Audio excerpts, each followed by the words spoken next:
Hey everybody. Alright, so we're kind of wrapping up chapter 21, which is the amine chapter. Last thing we were talking about was reductive amination, which is, remember, it's the idea of taking a ketone or aldehyde and reacting it with an amine to make either an imine or iminium, which are basically the same idea except the iminium's positively charged. And the idea is you can make almost any amine this way. So you can look at an amine like this amine, for example, and then you can say, well, I'm going to make this from an imine, right? An imine, and I can build the imine from a ketone or aldehyde and an amine. So in this case, it's like, oh yeah, you could visualize making this in two different manners, either the amines there or the amines there. And I'm just showing sort of the B route here, which is amine right there. And then that could be reduced, H minus, the tax, then you protonate the N minus. And then, how do you make an imine? Well, you break it apart, right? And so I have like an amine piece and an aldehyde piece, and they're all built together using sodium cyanoborohydride, which is a special H minus reagent. Methanol, low pH, is acid catalysis. Okay, so that allows you to build almost any amine in the universe through this sort of analysis.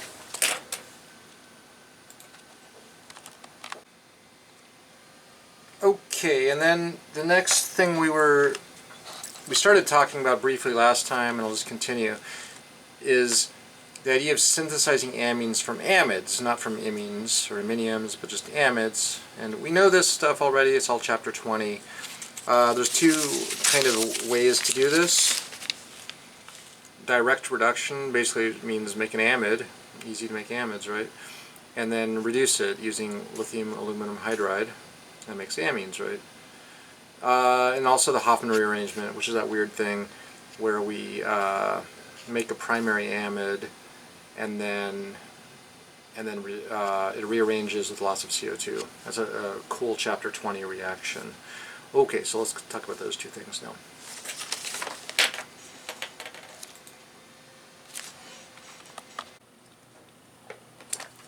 Okay, so let's show an example of these two ideas just to review them. It's all old material, making an amide and reducing it, or doing the Hoffman. So I'll just start with, I don't know, a random carboxylic acid. And I'm going to show the A route and the B route here. And now, in the example I'm going to show, I'm going to make a primary amide that we can either directly reduce or we can do the Hoffman on, and then we'll show some more examples. But this is all kind of old stuff. So how do you make an amide? Like if I want to make that pretty simple primary amide, what's the process? What's the general method to make almost any amide in the universe? Well, make a good leaving group, because you have a bad leaving group, and then use a nucleophile and kick it off. So SOCl2 will make a nice chloride, and chlorides are great leaving groups, right? And then we use NH3. Do we need pyridine? Normally you need pyridine when you make an acid chloride and attack it with an amine, but with NH3 it can be used, because usually pyridine is a base, right? But this can be used as a nucleophile to kick off the chlorine, and also as a base to take the proton, because you have that extra proton. So this is a situation where we skip an extra base and we just use a bunch of ammonia. Okay, so yeah, that makes the primary amide. Of course, this is old chemistry. I'm not going to review how to make an acid chloride and the mechanism of it all. Okay, so once you have an amide, then we can kind of now do either the A method or the B method. And the A method is direct reduction, where you use lithium aluminum hydride and like water or slightly acidic water. And what does that do? Is, remember, it just reduces off the acetyl bond O and you get an amine, right? So the double bond O gets kicked off. H minus attacks, essentially, and then rather than oxygen kick off nitrogen, nitrogen kicks off oxygen, and then you make an Aminonium type thing, and then the hydride reduces it again. This is all chapter 20. This is all, you know this stuff. And you get an amine. Okay, so you get an amine that way. What's the B route is the Hoffman Rearrangement. That was the, it's all one step. It's NaOH, Br2, and water. And what that does is it changes this around so you get a loss of carbon, right? And CO2. So that was that cool Hoffman rearrangement reaction. So those are two different ways you can kind of react with a primary amide to, well, turn it into an amine, either reductively or through this Hoffman thing. I should say that the H minus route, which is the top one, which is the lithium aluminum hydride one, works on any amide.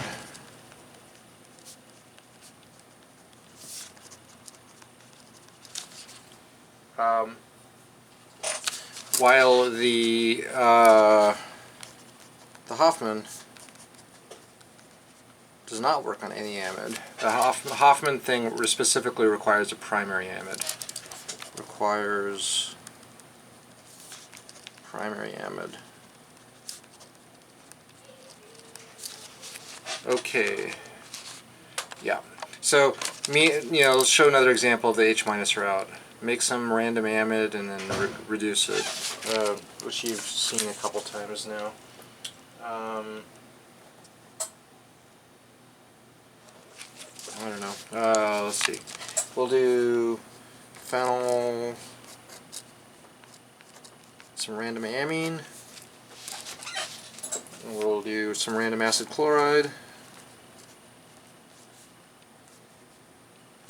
In this situation, with a random amine that's not just ammonia, we probably would throw in some pyridine as our base. Of course, this just makes an amide, so nitrogen attacks carbon, essentially kicks off the chlorine. It's a NAS reaction. NAS. What's the product? Now these two are attached.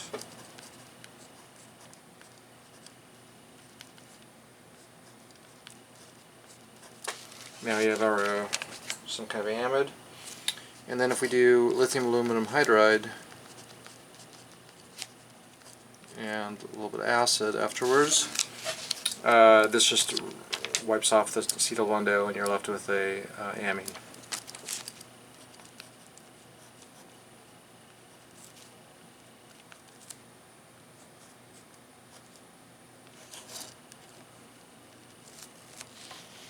Cool. And there you go. That's just another example of a, make an amide and then reduce the amide method.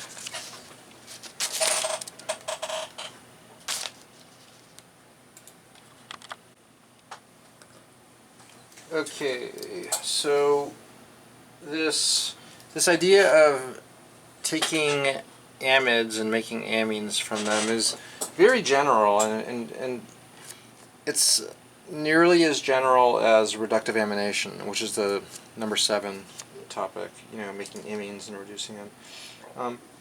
So we're going to show just another example of how to make an arbitrary amine using this amide reduction method. So we did this example earlier also with reductive amination. So it's synthesis of fluoxetine, which again was Prozac, the antidepressant. But this time we're going to do the amide, we're going to use amide reduction rather than reductive amination. Okay, so let's just draw fluoxetine again.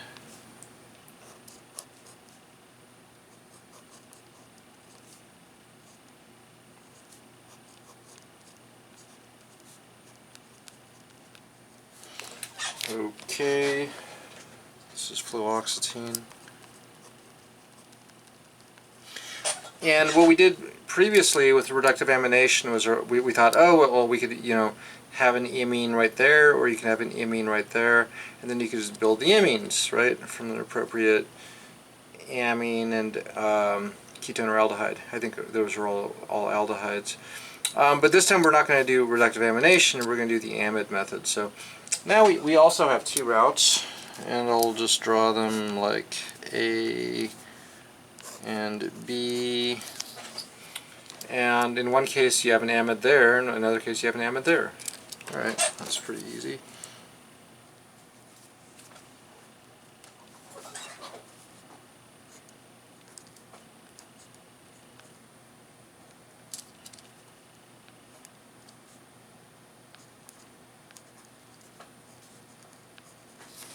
Okay, so pH is an abbreviation for benzene, AR is an abbreviation for substituted benzene with like the CF3 on there, right? So we can envision this kind of amide, or we can envision this kind of amide, right?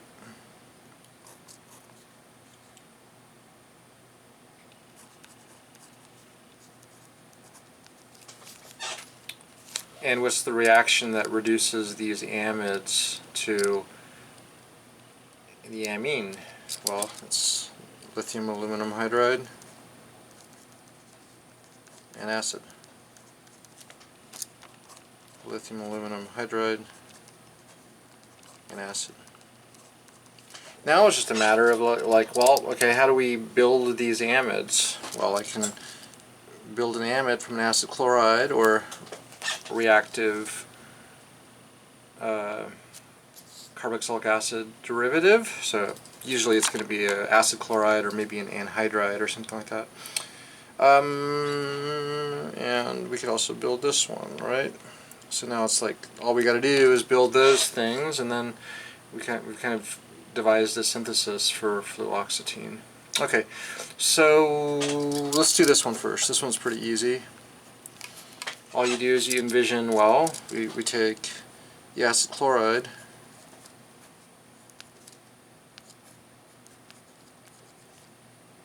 OAR, and probably react it with, that would be the acid chloride component, electrophilic thing. And then we react it with a nitrogen with how many carbons on it? What do you think? Nitrogen with how many carbons on it? Methylamine, so it's CH3NH2, right? That would successfully build this amide. And this is another case where we could probably skip the base, because this is like, you don't need to add pyridine. If you want to add pyridine, you can add pyridine, but you don't need to, because this is a very simple volatile amine, and it could totally serve as a nucleophile and also serve as a base. But if you like using pyridine, you could throw in some pyridine.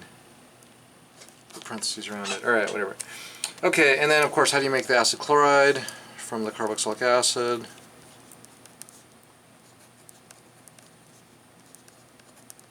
SOCl2. Cool. Alright, so that's one route where we can make a molecule, so an amine-containing molecule like fluoxetine. Okay. Now this one is almost as easy. The difference, there's a slight difference, and what I'm going to do for this one is, it's also something where we just react like an amine type molecule versus something like that looks like this. You'd think of acid chloride, right? It turns out that this acid chloride is very unstable. It's just, you don't have a way to know that, but it's just, practically speaking, that acid chloride's kind of difficult. So we don't use an acid chloride, we use kind of an anhydride type method, and that's a way to make that formamide. So this thing's called a formamide. Yeah. Okay, so I'll just draw it out. It's really easy. use this amine. Okay. Now we just need the proper electrophilic reagent to add that 1 carbon amide. And the reagent, we actually did mention it before, is an anhydride. It's a formic anhydride, but it's not formic on one side, formic on the other. It's formic acetic. So this happens to be a nice stable reagent, and that the extra CH3 over here kind of helps in the stability of it. So yeah, and then here we probably add some pyridine. And okay, pyridine, you can just sort of assume pyridine's used in all these reactions. Okay, so yeah, which side is the nitrogen going to attack? Is it going to attack the left side to add this 1 carbon piece, or is it going to attack the right side to attack the 2 carbon piece? Well, the right side is actually a little sterically hindered, and so it's probably going to attack the left side, and that's how you get the formamide. Alright, so mechanistically, this is just a NAS reaction reacting with the anhydride. So it's really just kind of like an acid chloride or something. Nitrogen attacks, then the base takes off this extra proton, then the oxygen swings down and kicks off the leaving group. So this is a leaving group. The whole right side's a leaving group, okay? And then you get your amide. Once you get your amide, plain old lithium aluminum hydride followed by like acid or water to do the reduction and make the final product. Cool. Okay, so that's a nice example of using the amide reduction reaction. 2 different versions of it. I'm calling them the A method and the B method to make a amine containing pharmaceutical, fluoxetine.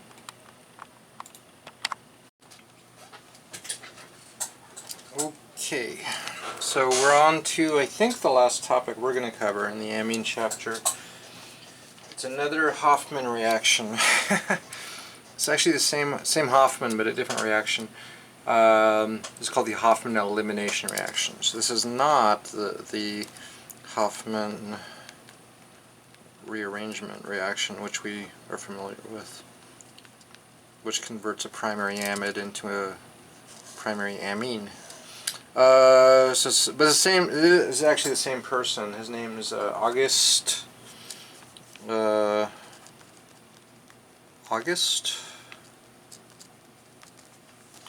Wilhelm von Hoffmann. I think there's a Wikipedia page about this chemist. He was around 1818 to 1892. And as a lot of the early chemists were, he was a German scientist. But he developed the Hoffman Elimination reaction and the Hoffman Rearrangement reaction.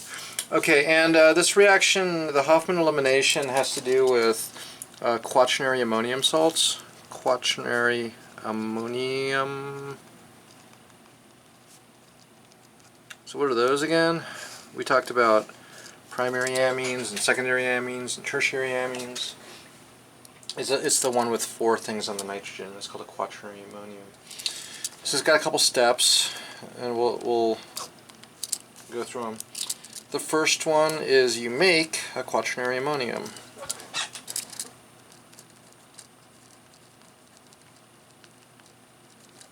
Salt. And the second is you eliminate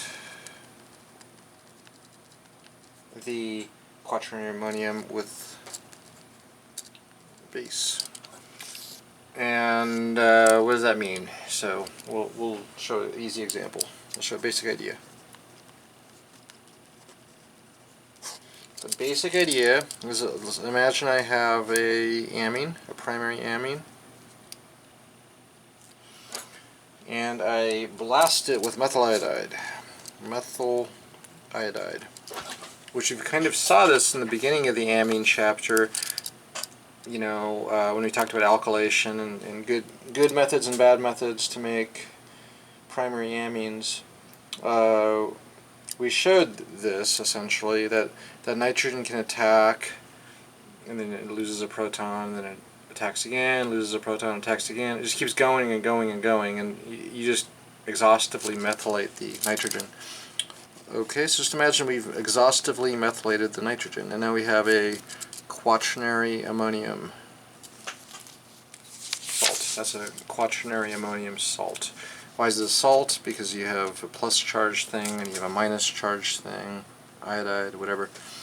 Okay, and then we eliminate with base. And so, remember from organic 1, E2 reactions? Remember E2 reactions, where you have like a proton leaving group, you take a base and you grab the proton, make an alkene, kick off the leaving group. That was called an E2 reaction, right? E2 reaction. Well, we can do an E2 reaction with this, with the idea being that the nitrogen and 3 methyls and positive charge is actually a pretty good leaving group. So if we remove a proton from this left side or the right side, that would make an alkene, and take off HA, or we could take off HB, and make alkene products, right? Okay, and when we do this, we just assume NaOH is the base, usually. This can either go one way or it can go the other way. And like the A route or the B route. Okay? And think back from organic 1 now.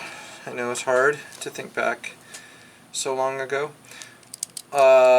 Chapter, I don't know, 9, probably the Alkene chapter? I think maybe it's the Alkene chapter, where we were talking about, well, in the Alkene chapter, maybe it's chapter 11 or 12. We talked about, you know, when you do an E2 reaction like this is totally an E2 reaction, how a big thing about alkenes, remember that some alkenes were more stable than other alkenes, like a tetrasubstituted, like, you know, like a, I think, a simple example, like this is super stable, right? It's more stable than like a trisubstituted alkene, etc. And we just kind of went through this from trisubstituted, tetrasubstituted is more stable than trisubstituted, and then you have a couple disubstituted, and then eventually you have primary and methyl. And that the more R groups, the better, and also trans was better than cis. So we just talked about alkene stability. Okay, so if you look at this, which is more stable? I mean, you have a disubstituted alkene versus a monosubstituted, and each of the substituents kind of donates electron density into the alkene, and there's a kind of complementary relationship. So like this is maybe a little happier than this, right? We even gave this names. This is names you probably have forgotten. Zaitsev. This is the Zaitsev product. Zaitsev refers to a more substituted alkene produced in an elimination reaction. This is Zaitsev. This is what? This is anti-Zaitsev.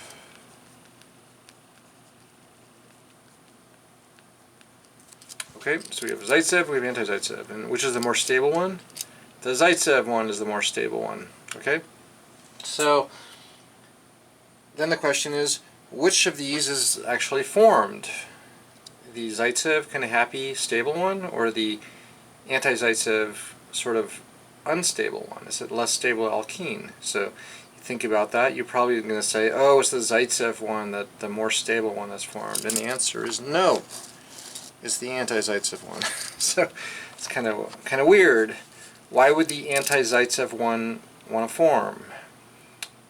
Why would it want to form? Why would it make a less stable product? This is definitely more stable.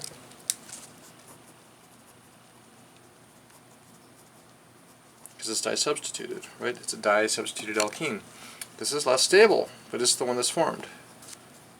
So this is a situation where the stability of the product is not actually what really matters. So what does matter then? think about it. If you're the base, you're the hydroxide, and you're deciding which one do I want to go take. Which proton looks more appealing to go take off, HA or HB? Given that there's a huge thing, a huge leaving group. Your leaving group's massive. The three methyls, each of them is a CH3, CH3, CH3. So when you're the base and you're trying to decide which one is easier to maybe reach, you're probably going to say, oh, HB is, because regardless, alkene stability is not a big deal right now. It's more the kinetic ability of the base to take the proton. So it actually is going to take the more sterically available proton and not really care about the product stability. Okay, so HB is more sterically available. Okay, so all right. So in summary, the anti-Zaitsev product was formed. Why? Big leaving group. Steric environment.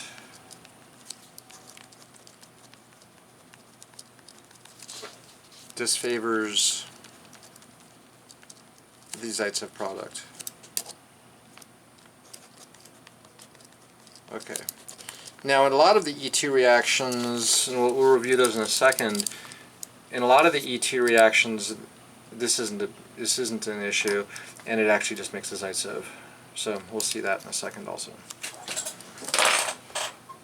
Okay.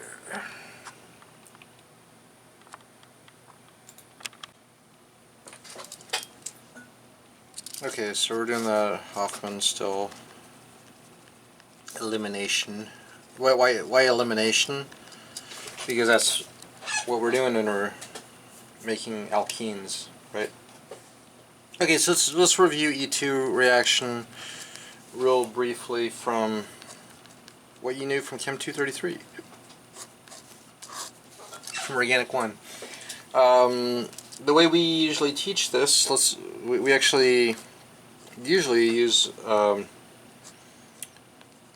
alkyl halides, not these amine things, so just a plain old E2 reaction. But what we did show was that you could actually control whether you want the Zaitsev elimination or the anti-Zaitsev elimination. So you could actually purposefully make the Zaitsev, or you could purposefully make the anti-Zaitsev. Depending on something. So depending on what? What was the factor that would allow us to make a more substituted alkene and more stable, or a less substituted and slightly less stable alkene? And back then what we learned was that base choice could do this. So NaOMe is a sort of small alkoxide base. NaOMe, right? NaOCH3.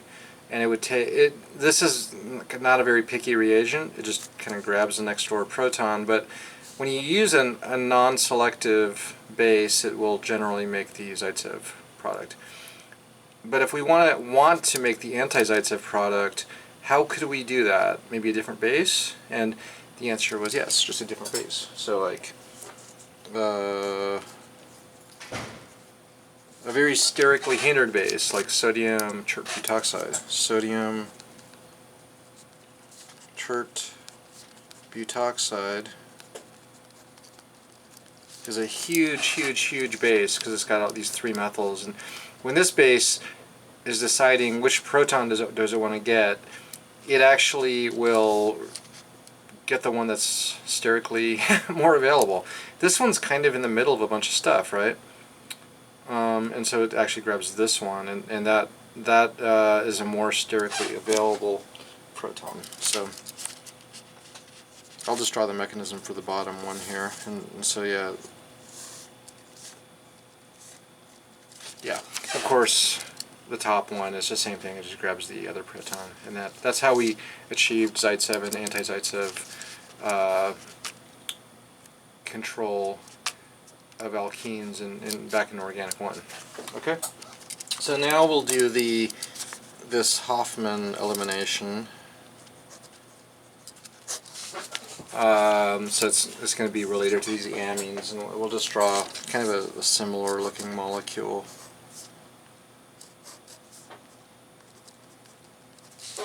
Okay, so primary amine, and I'm just going to do methyl iodide to do what, and then NaOH to do what. The methyl iodide makes the Quaternary ammonium, so just exhaustively methylates. I'll say excess. You can pretty much always assume excess. Yeah, we're just going to excess methyl iodide, make a bunch of methyls around there, and it'll look like this.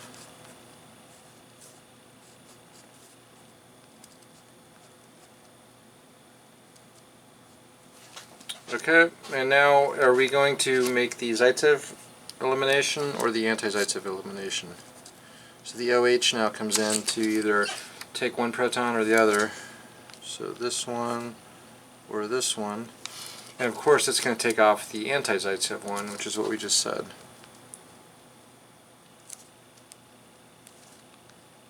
And your final product is going to look like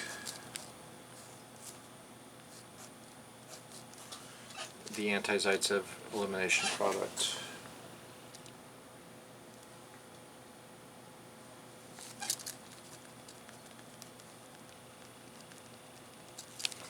Cool. Okay. Show one more example.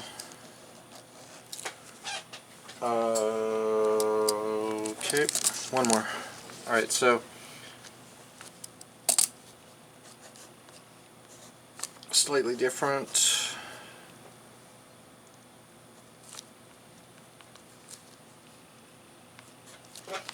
I'm going to use a funny secondary amine structure. Do the same thing.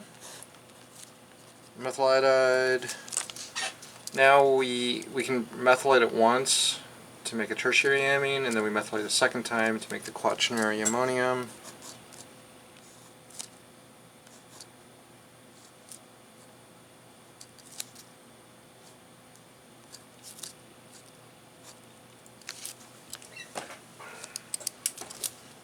Plus charge. Okay, so now it's a little more complicated. Which proton is, when we do the OH step, NaOH, which proton is going to be removed to give, you know, what's the product? That's the question. What's the product of this? Up here it was pretty straightforward. It's like, okay, we go one way or we go the other way, right? So here you might say the same thing. You're like, proton, right? So it's like, now it's not going to be Zaitsev. You might think, oh, it's going to be anti-Zaitsev, right? Which is a reasonable thing to say. So if that happens, if this eliminates, you would, let's just draw it over here. What do you get?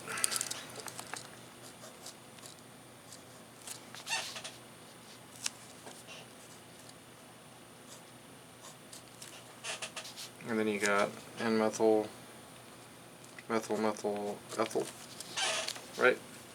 So base gets removed and you make an alkene that kicks off as a leaving group, right? That seems reasonable, but it's not. It's not what actually happens. Did we and these are all called beta protons, right? That's a beta to the nitrogen, beta to the nitrogen, and because it's not on the carbon where the nitrogen is. It's on the carbon next door, and so these are beta, right? That's an alpha hydrogen. That's an alpha hydrogen, that's an alpha hydrogen. You've got some alpha hydrogens, you got some beta hydrogens. And that is why sometimes we call this elimination, we call it beta elimination. E2, right? It's an E2 reaction, it's a beta elimination. So, this does not happen. Why does this not happen? Because something else happens. you see what it is? Did we consider all the beta hydrogens in this molecule? We got that one. We got that one. Are there any more? Oh, there's the one up here. And if I'm comparing like this beta hydrogen versus this beta hydrogen, which one's easier to access? Which one's more poking out in space? Oh, that one's totally, you know, it's in a terminal position of this ethyl chain. So what's really going to happen is this proton's going to be removed, and then this whole thing's going to be a leaving group. So the answer is really going to be ethene, which is a very simple alkene, right? The base takes that proton, kicks the electrons in, and breaks off nitrogen. And then what's the product here? It's just going to be this thing with two methyls on it.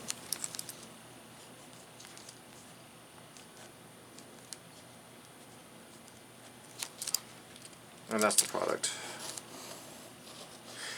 Okay, so, you know, this is a pretty cool example because it made us think a little bit more. This was really easy because you just look for the least, or the most sterically accessible proton. In this example, we had to think a little bit more and look for all the beta protons. So that one's definitely bad. This one seemed reasonable, but this one's a little bit better. And that's why we got this product in here. Okay?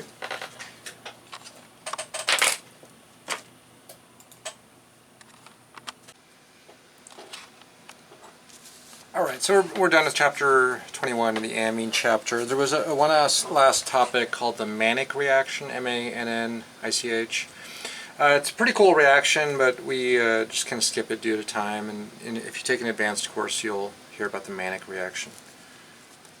So now we're into chapter 22, which is the chemistry of benzene substituents, and this will kind of expand, you know, on the knowledge you have about benzene and, you know, electrophilic aromatic substitution. Remember that reaction?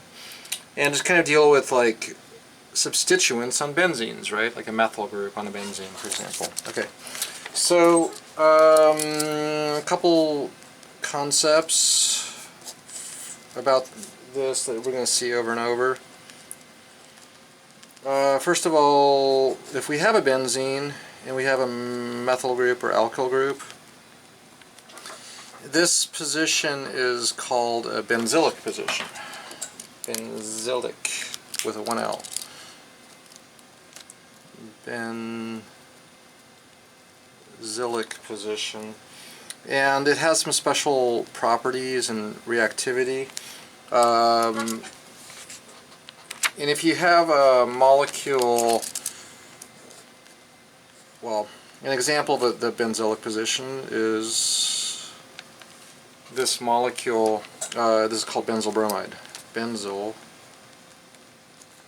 bromide. So this is actually an example of an alkyl halide or haloalkane, and it has some special reactivity itself. But it basically can undergo SN2 reactions and things like that. Okay, so the benzyl position has some special stability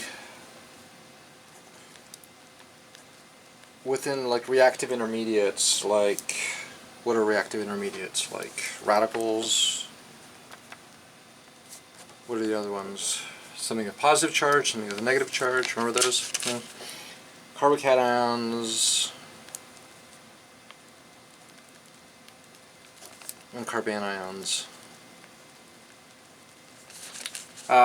So they have some special stability due to resonance, and let's just show that. We'll review how to draw resonance structures for different things. So let's draw a radical first.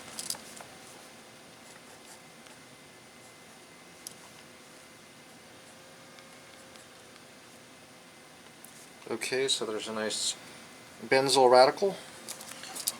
Benzyl radical, right? It's a benzyl radical. And it has stability due to the aromatic ring. And how do you draw resonance of radicals, like in this situation. So you can, it's going to be 3 fish hooks each. Fish hook, fish hook, fish hook. See that? And that forms a double bond there, and it breaks this double bond to make a new radical on the ring.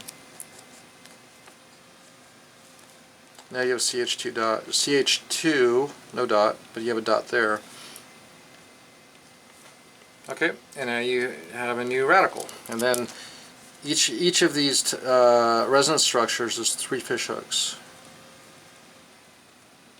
Right? There's going to be 1, 2, 3. Okay, so we can keep going around the ring. Fish hook, fish hook, fish hook.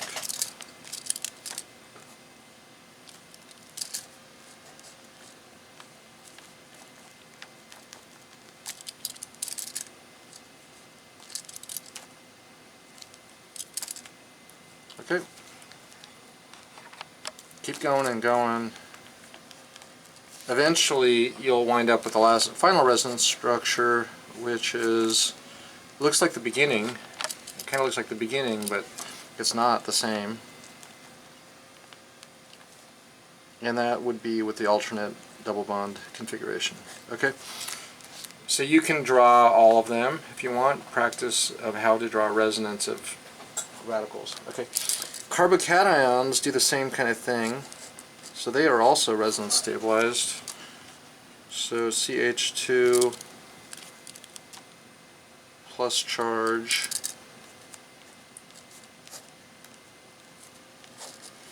but remember when you're drawing resonance of carbocations, it's only one arrow each time. So like this double bond resonates upward. Now you got CH2 carbocation,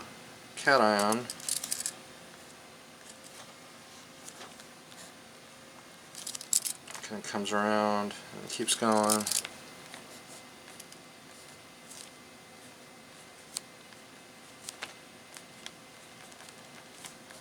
And the point here is there's a bunch of resonance structures.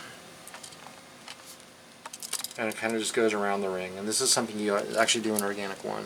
Okay, so this is a Benzyl Carbocation.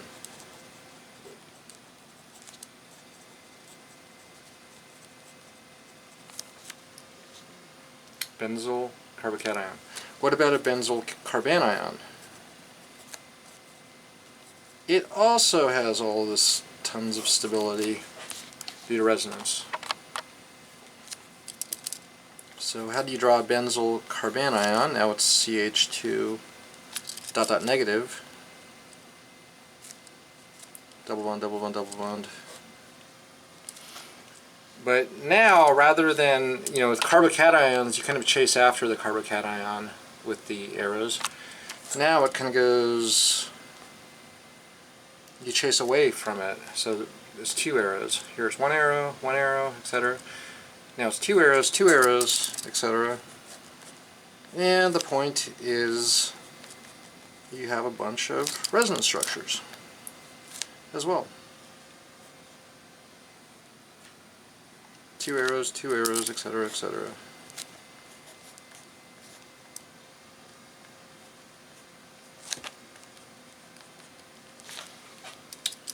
Etc., etc. Okay, so Benzyl radicals, Benzyl carbocations, and Benzyl carbanions all have this kind of resonance stability type behavior, and you can draw all the resonance structures. It's a good exercise, and a good Organic 1 practice exercise for drawing resonance as well.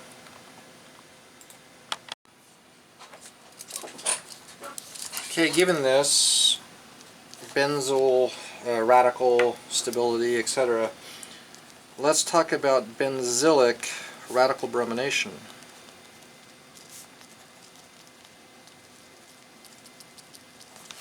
Which is basically something you already kind of talked about, learned about this in chapter 3 of the book, but not necessarily for benzoic carbons. But this is all kind of the same idea. Let's first review, if you have a methylbenzene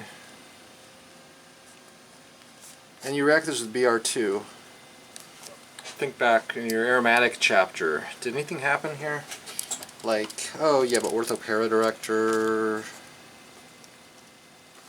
Maybe you get a bromine on your benzene, right? Does that happen? It should. Maybe it's orthopara director, you got bromine, but there's a problem, and that's that if you review that reaction in chapter 15, you recall that you actually need another reagent. You don't just use bromine, you use bromine and something else. And that was, what was the extra reagent you need?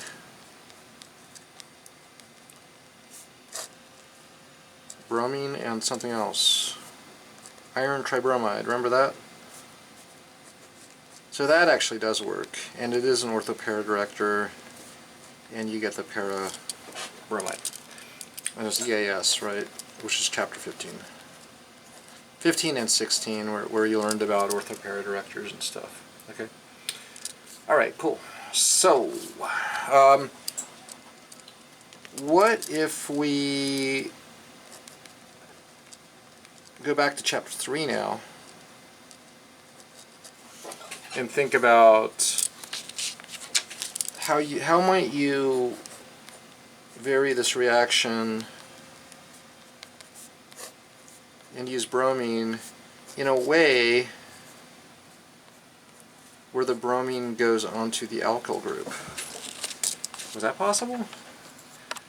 Like a benzylic bromination? And how did we do that in chapter 3? Like brominate an alkyl substituent rather than an aromatic ring, which is kind of a chapter 15 and 16 thing, right? Well, there was something else we added, which was a light or heat. Remember that? Radical bromination.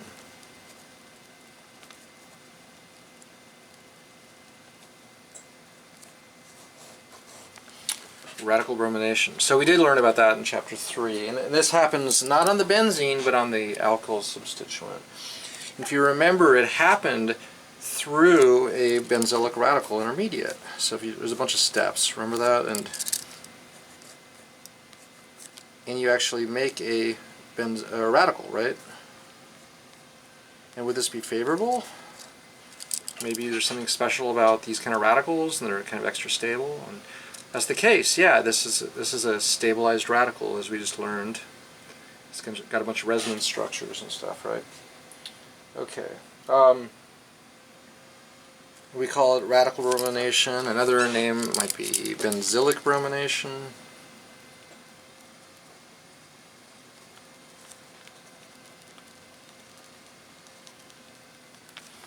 Benzylic bromination. The mechanism had four steps that have names. What are the 4 steps of the radical bromination reaction? I'm going to call them A, B, C, and D. Do you remember the names of those? It was back in chapter 3. Initiation, propagation 1 and propagation 2, and termination. Termination. So these are the 4 steps of the mechanism. We can quickly review that mechanism just for fun. It's Br and Br breaks apart. This is step A, the initiation, right? Now you got a couple Br dots.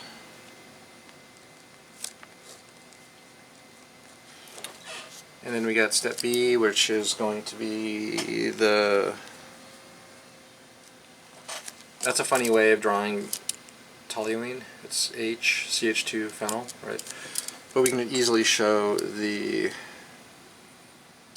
propagation step 1, and that takes the electrons onto the CH2. So Br dot grabs a hydrogen, and then it breaks off, and you get a CH2 dot with a benzene.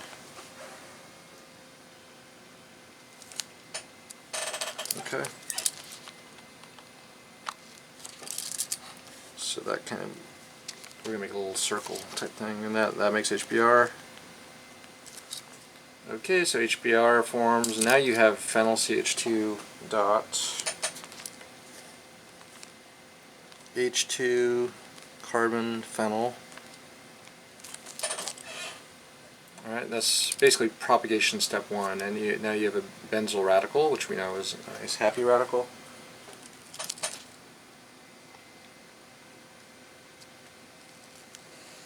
And then it kind of forms a cycle, which is step C, which is the reaction with Br, more Br2, and then this forms the benzyl bromide product and more Br dot, and it starts a circle. The product is formed, which is phenyl CH2 bromide, benzyl bromide, right? And it begins a circle, and just propagation 1, propagation 2, propagation 1, propagation 2. And then, of course, the termination is, you know, so at the end of the reaction, 2 benzyl bromides come back together, and you get Br2. Or other radicals, like the big thing about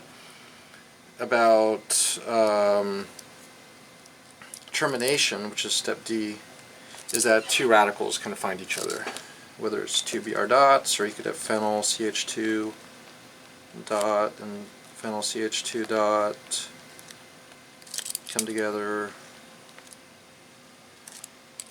and then you make phenyl CH2 CH2 phenyl. Some kind of combination of 2 radicals. Anyway, that is the termination, 2 possible termination events, and that's a review of the radical bromination reaction. Okay.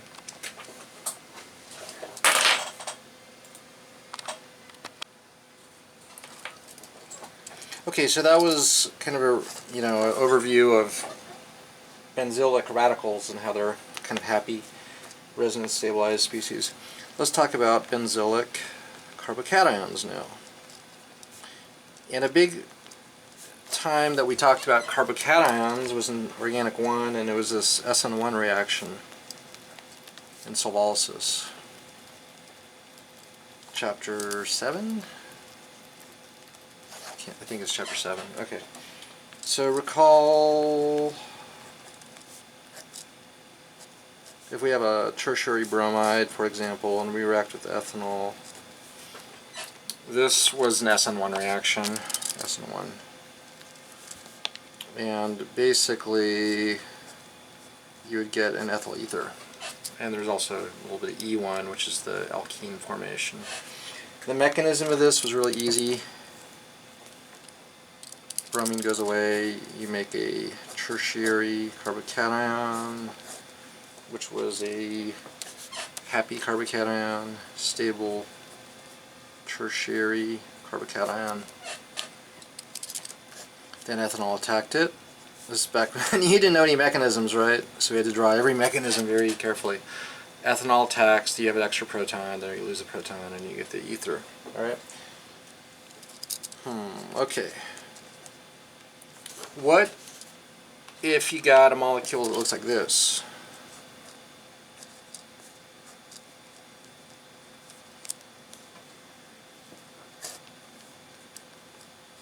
Does that do the same thing? Like a Solvolysis that maybe through a primary carbocation? Because our primary carbocations as stable as tertiary carbocations. It'll do the same thing? And the answer is no, it does not do that, because primary carbocations are really terrible. Something else can happen where there's a hydride shift or something, and it makes it like a tertiary ether, but that's not really what we're caring about right now. The big thing is primary carbocations do not form because they're never happy. Okay, does not happen. But what if instead of a cyclohexane, we make a benzene. Aha, this is the topic of this chapter now. Will this work through a SN1 style reaction? SN1 question mark. It's making it would make a primary carbocation. We know primary carbocations are horrible, very unstable, right? So does that happen? And you know, net ethanol attack it, lose a proton, ethanol attack, lose a proton, and then make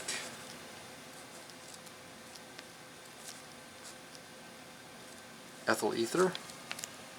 And so this is an example of yes it will, because this was unstable primary.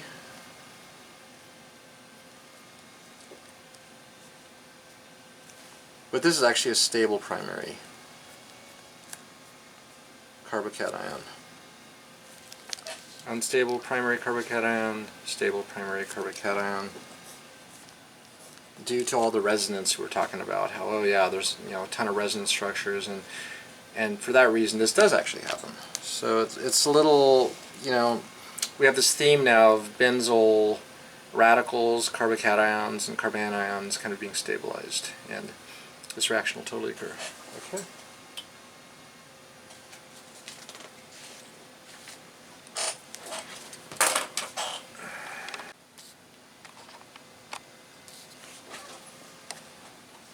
Alright, now what's the third reactive intermediate? We talked about radicals, cations. Let's talk about benzyl carbanions now, which we also said were totally resonance stabilized, right? Also stable.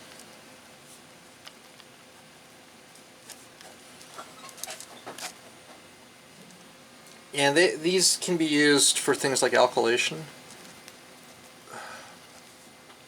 And they kind of also have reactivity like a Grignard.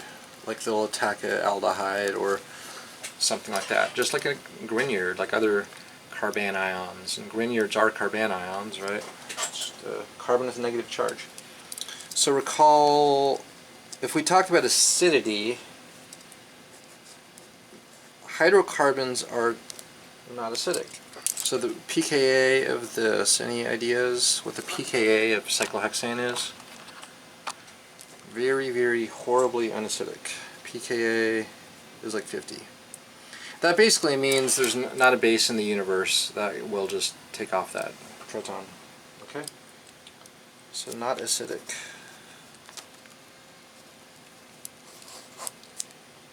But other hydrocarbon type molecules might be a little more acidic, and that's due to resonance.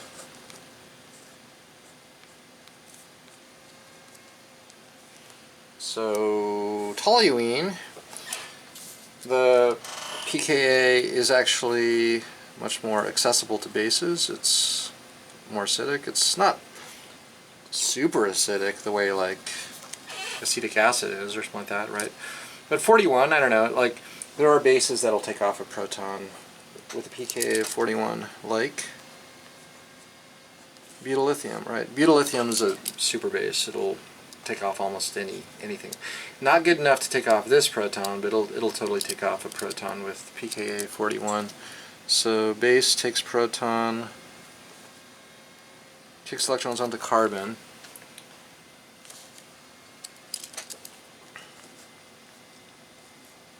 Now you got your benzene CH2 dot dot negative. Maybe you got a little lithium plus nearby. This is your resonance, well, it's a benzylic carbanion. It's a benzylic or benzyl carbanion, right? And of course it is very resonance stabilized. And of course that explains the higher acidity of it, right, relative to normal carbanion, hydrocarbon. So this has resonance stabilization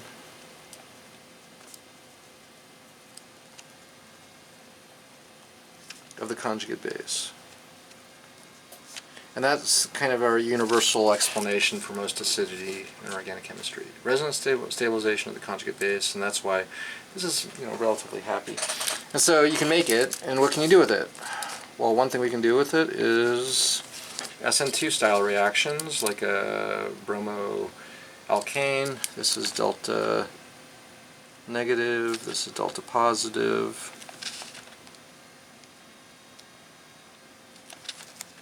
Okay, and so this will now do an SN2 style reaction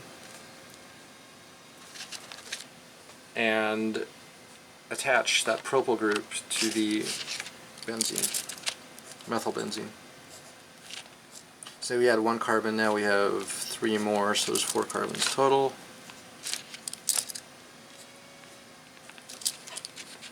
And this is a way we can actually make, attach stuff to a methyl group on a benzene. Take off the proton and go attack something. Okay, that's pretty cool.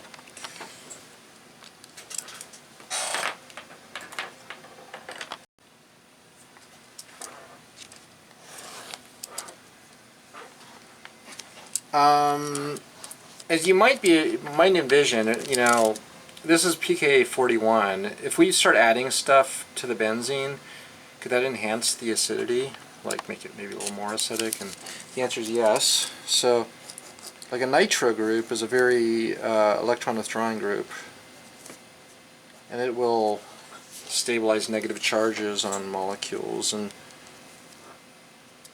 if the acidity is 41 of this thing, is this acidity going to be maybe more or less? And knowing that the nitro can stabilize the carbanion a little better, the pKa's drop substantially. It's like 20. Is that how much more acidic is that? It's 41 versus 20 pKa. It's not like 20 times more acidic. It's 10 to the 20 times more acidic. So that's like, I don't know, almost like 10 billion times more acidic. Okay, so yeah, we can easily rip off this proton, probably even with other bases than butyllithium, but we just kind of emphasize butyllithium here. Take the proton. If you want to draw the resonance, you can actually probably see the additional resonance structures with the nitro group there. Positive, negative.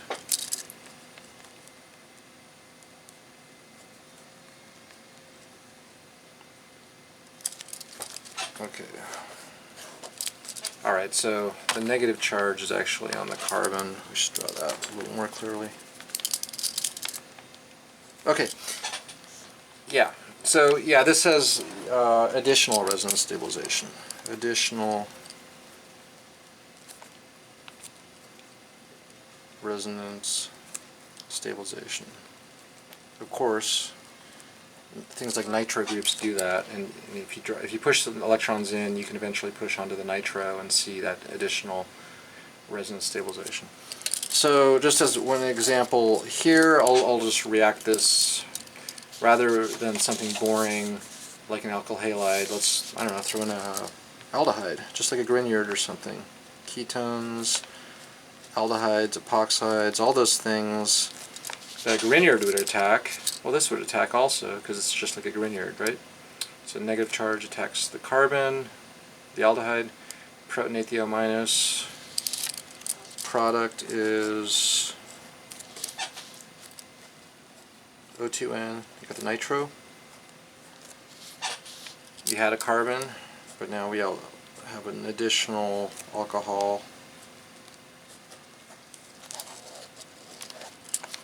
And you get a secondary alcohol when the negative charge attacks the aldehyde. Okay, so that is another thing you can do with these carbanions, benzyl carbanions, is go attack ketones, aldehydes, epoxides to make alcohols.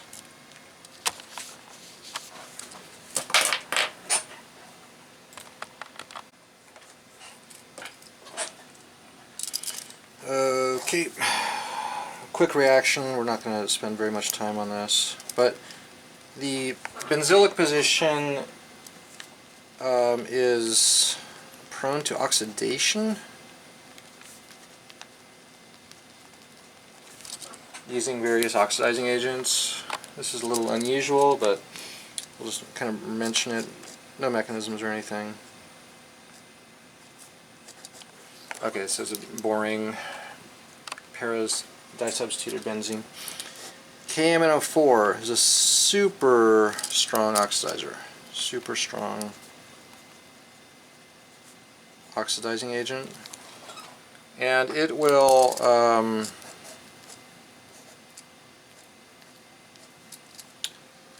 not only will it oxidize these benzoyl positions, it'll also cleave bonds. It'll cleave CC bonds, and you're basically left with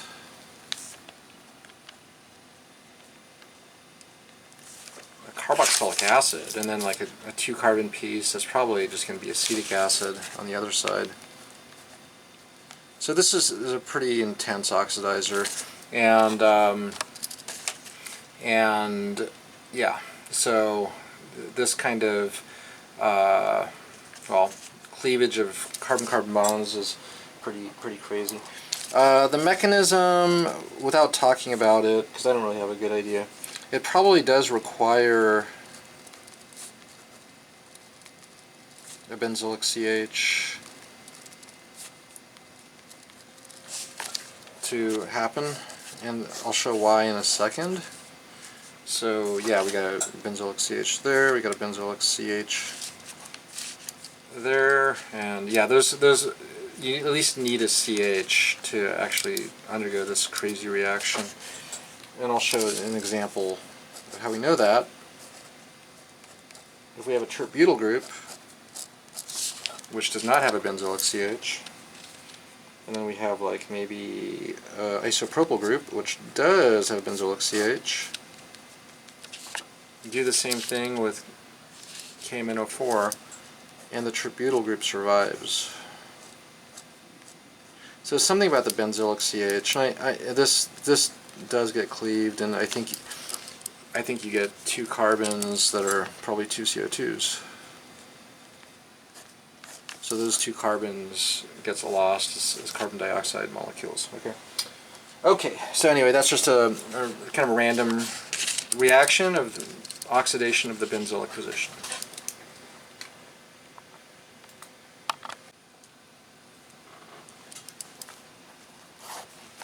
Okay, what's the opposite of oxidation? Reduction. So you can also do sort of benzoic reduction, and this will be cool because we can turn this into a protecting group type thing. You'll see that in a second. Okay, so when we say benzoic reduction, we're going to specifically mention something called hydrogenolysis of benzyl ethers. Hydrogenolysis. What does lysis mean? Usually means like cleavage, right? Like hydrolysis. Hydrogenolysis. The lysis, L-Y-S-I-S, is kind of a cleavage type thing. Okay, so real quickly, just let's recall this reaction. H2, palladium on carbon, chapter, I don't know, 12 or whatever, the Alkene chapter. What happens? Well, you add 2 H's. Okay? And what was this called? It was called catalytic, because the palladium's catalyst, catalytic hydrogenation. This is not hydrogenolysis, this is hydrogenation when we add H's. Hydrogenation. Okay? But now, in this chapter, something kind of different can occur. So we'll just have a oh, excuse myself.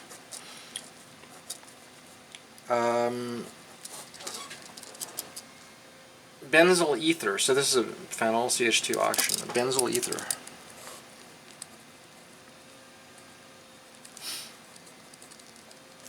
Something different happens if we react this with H2 palladium on carbon. Now, of course, here we have an alkene, and then it reacts with H2, which is absorbed onto palladium. There's no alkenes here. You got the benzene, but that's not considered an alkene. Anyway, something kind of cool happens.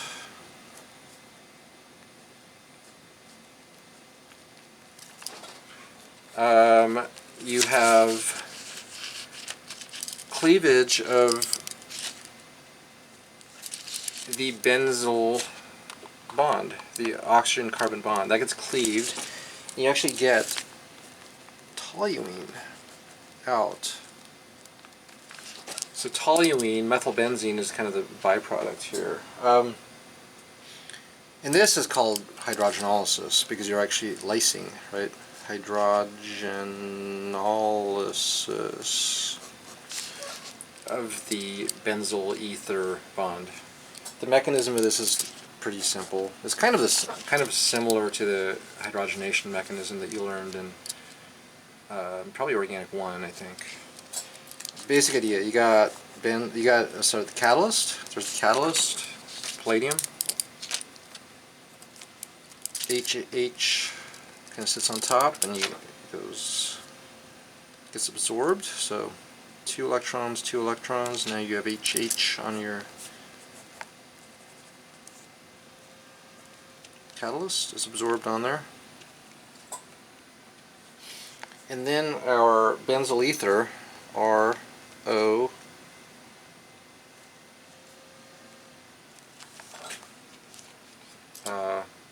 CH2 phenyl, just kind of sits on top. And now to draw this, I'm going to zoom in a bit there, and essentially you're going to draw a dot, dot, dot, dot, dot, and a dot, dot, dot, dot, dot. And hydrogen goes to oxygen, and this goes there. So the CH2 grabs the hydrogen, and then this goes onto the catalyst. So it's a little concerted addition of H2, ultimately to form an alcohol, so an alcohol into CH3 group, and that gives you the final products. Okay. What's cool about this is we can easily make ethers. That was, we learned ways to make ethers, like the Williamson ether synthesis. And then we can cleave the ether, and that's kind of that idea of a protecting group strategy, right? You can put it on, and you can also take it off, and then we can actually use this as a protecting group strategy for like Grignard reactions and stuff.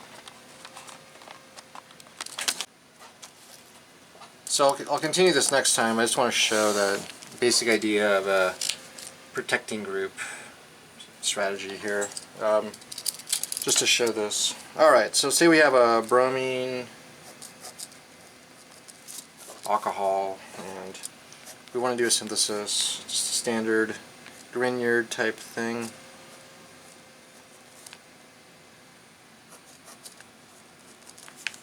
Okay, so it's really just going to be a matter of make a Grignard and attack like acetone, like a 3-carbon ketone. But you got this OH in that's kind of problematic, and so the idea is we can protect the OH. I'll draw the reaction, the first reaction, the last reaction, and we'll revise this next time. But to make an ether is really easy. Just strong base, benzyl bromide. So that makes the benzyl ether, right?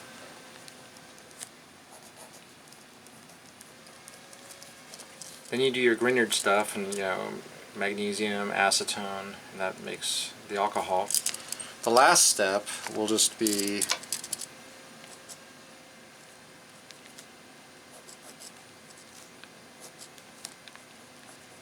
how do you cleave a benzyl ether? The last step is just the cleavage of the benzyl ether. Oh, how do you do that? I don't know. H2 palladium, right? Okay, so we'll talk about this again next time. So the 3 remaining steps are really easy, and we'll talk about those next time.